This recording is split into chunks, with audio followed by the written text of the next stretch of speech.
आप अहले हदीस को फ़िरका कहते हैं, जबकि वो खुद को फ़िरका नहीं कहते बल्कि कुरान और हदीस पर चलने वाला समझते हैं। देखिए, ये सिर्फ अहले हदीस का मसला नहीं है। क्या बरेलवी अपने आप को फ़िरका समझते हैं? वो कहते हैं हम तो अहले सुन्नत व जमात की फ़िक्र के ऊपर है। ऐसे ही तो अहले हदीस को आप क्यों सिंगल आउट कर रहे हैं? बरेलवी भी कहते हैं हम फ़िरका नहीं है। वो फ़िरका अपने आप को मान ले तो उन्हें अपने आप को जहन्नमी मानना पड़ेगा, क्योंकि बुखारी मुस्लिम में है कि 72 फ़िरके जहन्नम में जाएंगे, जो जन्नत में जाएगा वो एक जमात, एक ग्रोह होगी। वो कहते हैं हम तो फ़िरका है नहीं। फ़िरका मतलब ही है असल से टूट के अलग होने वाला।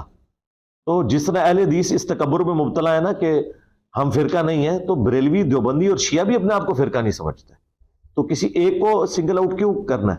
तो फ़िरका इसलिए ये लोग बन चुके हैं कि फ़िरका होता ही वो है कि जिसकी बुनियाद ये हो कि हमारे बुजुर्गों ने जो कुछ बताया वो हक पे है, चाहे कुरान और सुन्नत के खिलाफ भी हो, हम अपने बुजुर्गों के फार्म को लेके चलेंगे। तो अहले हदीस फ़िरका इसलिए है कि जब हमने 2812 उनके सामने पेश किया है कि अम्मार को एक बागी जमात कत्ल करेगी, अम्मार उन्हें अल्लाह और जन्नत की तरफ बुलाएंगे, वो जमात जहन्नम की तरफ बुलाएगी, तो अब ये फौरन कहते हैं फलां बुजुर्ग ने ये कह दिया, हमारे उलमा तो ये कहते हैं, ये बात तो शिया को सपोर्ट करती है। उनको रसूलुल्लाह की बात जो है वो बिल्कुल हल्की मालूम हुई। कभी अहमद बिन हंबल का कौल ले आते हैं, भाई हनफी भी तो इमाम हनीफा का कौल ले आते हैं, तुम अहमद बिन हंबल का कौल ले आते हो।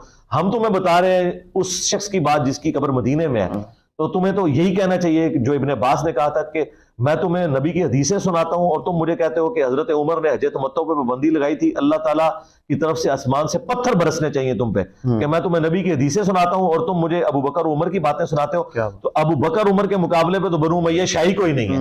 तो मैं तुम्हें कहूंगा कि मैं तुम्हें बुखारी मुस्लिम की हदीसें सुनाता हूं और तुम मुझे बनु उमय्या के फजाइल सुनाते हो। बिल्कुल।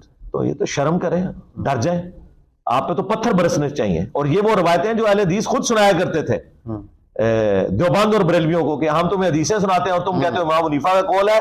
इब्ने अब्बास तो कहते थे अबू बकर उमर की बात नहीं मानी जाएगी, तो अबू बकर उमर के मुकाबले में तो तुम्हारा बनु उमय्या शाही कोई नहीं है। ये लोग तो तुलका है, फतेह मक्का पे माफी मांग के ये लोग मुसलमान हुए हैं, इनकी कोई हैसियत है? ये तो अबू बकर उमर की जूतियों के बराबर नहीं है। और तुम लोग कहते थे कि अबू बकर और उमर की बातें नहीं मानी जाएंगी हदीस के मुकाबले पे, और जो अबू बकर उमर की जूतियों में बैठने के काबिल नहीं है, उन लोगों की बातें आप बुखारी मुस्लिम के मुकाबले पे पेश कर रहे हो। Shame on you. क्या बात।